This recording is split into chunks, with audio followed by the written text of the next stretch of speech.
السلام عليكم ورحمة الله وبركاته. الحمد لله والصلاة والسلام على رسول الله. أما بعد.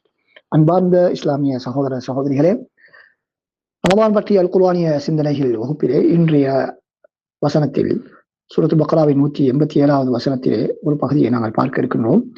இந்த வசனத்தினுடைய 187வது வசனத்தினுடைய சிறப்பம்சம் என்னவென்று சொன்னால், இந்த வசனங்களில் பல்வேறு விதமான பின்னணிகள், இந்த வசனம் இறங்குவதற்கு பல்வேறு விதமான பின்னணிகள் இருக்கின்றன. இந்த வசனத்தின் ஒவ்வொரு பகுதிகளும் குறிப்பிட்ட ஒரு காரணத்திற்காக ஒரு பின்னணியை கொண்டதாக இருக்கின்றது. கிட்டத்தட்ட 3 பின்னணிகளை நாங்கள் இதை குறிப்பிடலாம். ஏற்கனவே நாங்கள் ஒன்றை குறிப்பிட்டோம்.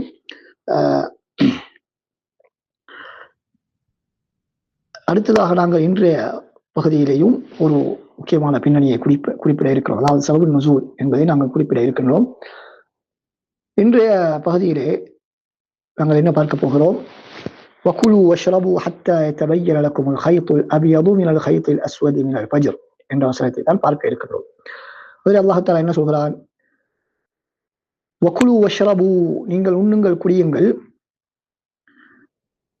حَتَّى يَتَبَيَّنَ لَكُمُ الْخَيْطُ الْأَبْيَضُ مِنَ الْخَيْطِ الْأَسْوَدِ مِنَ الْفَجْرِ, உங்களுக்கு வெள்ளை நூல் கருப்பு நூலிலே இருந்து ஃபஜ்ரின் காரணமாக தெளிவாகும் வரைக்கும் என்பதாக அல்லாஹ் தஆலா சொல்கிறார். அப்படி என்றால் ஃபஜ்ர் உதயமாகும் வரைக்கும் நீங்கள் உண்ணலாம் குடிக்கலாம் என்று அல்லாஹ் தஆலா அனுமதியை வழங்குகின்றார். அங்கு உண்ணுங்கள் குடியுங்கள் என்று சொன்னால் அனுமதிக்காக அல்லாஹ் தஆலா அப்படி சொல்கிறார். ஏன்? ஏற்கனவே தடை செய்யப்பட்டிருந்தது. ஏற்கனவே ரமதானிலே இரவு நேரத்திலும் உண்ணுவது குடிப்பது ஒரு விதத்திலே தடை செய்யப்பட்டிருந்தது. அது எப்படி தடை செய்யப்பட்டிருந்தது என்பதை புரிந்து கொள்வதற்காகத்தான் நாங்கள் இந்த வசனத்தினுடைய பின்னணியை பார்க்க போகிறோம்.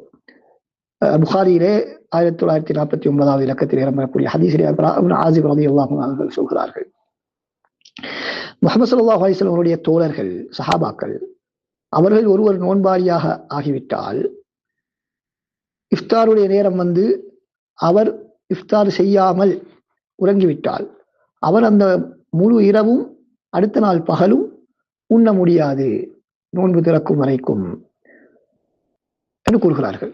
எனவே ஆரம்பத்திலே நோன்பு எப்படி இருந்தது? இரவிலே உடலுறவும் கொள்ள முடியாது, அதே நேரத்தில் உறங்கிவிட்டால் அதற்கு பின்னால் உண்ணவும் முடியாது. இப்படியான நிலைமையிலே கைஸ் இப்னு சுர்மா அல் அன்சாரி என்று சொல்லக்கூடிய ஒரு சஹாபி, அவர் நோன்பாளியாக இருந்தார். இஃப்தாருடைய நேரம் வந்ததும் மனைவியிடத்திலே வந்து ஏதாவது உணவு இருக்கிறதா என்று கேட்டார். அவர் சொன்னார், இல்லை, இருந்தாலும் நான் வெளியே சென்று ஏதாவது உணவை எடுத்து வருகிறேன் என்று சொல்லிவிட்டு அவர்கள் சென்று விட்டார்கள். மனைவி, இவர் பகல் பூராக வேலை செய்து களைப்பாக இருந்ததனால் கண்ணயர்ந்து தூங்கிவிட்டார். அவரை அறியாமலே தூங்கிவிட்டார். அவருடைய மனைவி உணவை எடுத்துக்கொண்டு வந்து பார்த்தால் கணவன் தூங்கிவிட்டார். இப்பொழுது அவர்கள் சொல்கிறார்கள், உங்களுக்கு ஏற்பட்ட கேடே என்று கை செய்தப்படுகிறார் அந்த பெண்மணி. இப்பொழுது இவரால் என்ன செய்ய முடியாது? பசி, மிகவும் களைப்பு இருந்தாலும் என்ன செய்ய முடியாது? உண்ண முடியாது. எனவே அவர் உண்ணாமல் அப்படியே பசியோடு இருந்து நோன்பு நோற்று அடுத்த நாள் பகலில் பாதியை அடைந்தவுடன் அவருக்கு மயக்கம் ஏற்பட்டு விடுகிறது. இது ரசூல் ஸல்லல்லாஹு அலைஹி வஸல்லம் அவர்களுக்கு இந்த செய்தி கொண்டு செல்லப்பட்டவுடன் தான் இந்த வசனம் இறங்குகிறது. வகுலு வஷ்ரபு ஹத்தா யதபையன லக்குமுல் கைத்துல் அப்யது மினல் கைத்தில் அஸ்வதி மினல் ஃபஜ்ர், இந்த வசனம் இறங்குகிறது. இதனால் சஹாபாக்கள் மிகவும் பெரும் சந்தோஷப்பட்டார்கள் என்று ஹதீஸிலே இடம்பெறுகிறது. அதே நேரத்தில் இதிலே வரக்கூடிய வார்த்தை மினல் ஃபஜ்ர் என்ற வார்த்தை ஆரம்பத்திலே இறங்கவில்லை. ஆரம்பத்திலே ஹத்தா யதபையன லக்குமுல் கைத்துல் அப்யது மினல் கைத்தில் அஸ்வத் என்பது வரைக்கும் தான் அல் குர்ஆன் இறங்கியிருந்தது. சிலர் என்ன விளங்கிவிட்டார்கள்?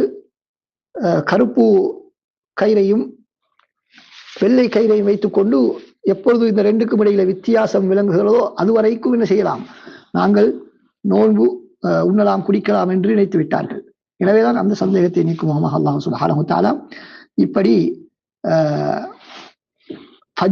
ஃபஜ்ருடைய நூலைத்தான் இது குறிப்பிடுகிறது. ஃபஜ்ருடைய அந்த ஒளி வெளிச்சம், அதனைத்தான் இங்கு நூல் என்ற பெயரிலே குறிப்பிடப்படுகிறது என்பதாக மினல் ஃபஜ்ர் என்ற வார்த்தையை இறக்குவதன் மூலமாக அல்லாஹ் சுப்ஹானஹு வ தஆலா சஹாபாக்களுக்கு தெளிவுபடுத்தினான். எனவே மினல் ஃபஜ்ர் என்பது தனியாக ஒரு வார்த்தை, இரண்டு வார்த்தைகள் தனியாக சஹாபாக்களுக்கு ஏற்பட்ட அந்த சந்தேகத்தை நிவர்த்தி செய்வதற்காக அல்லாஹ் சுப்ஹானஹு வ தஆலா இறக்கி இருக்கிறான் என்பதை நாங்கள் பார்க்கின்றோம்.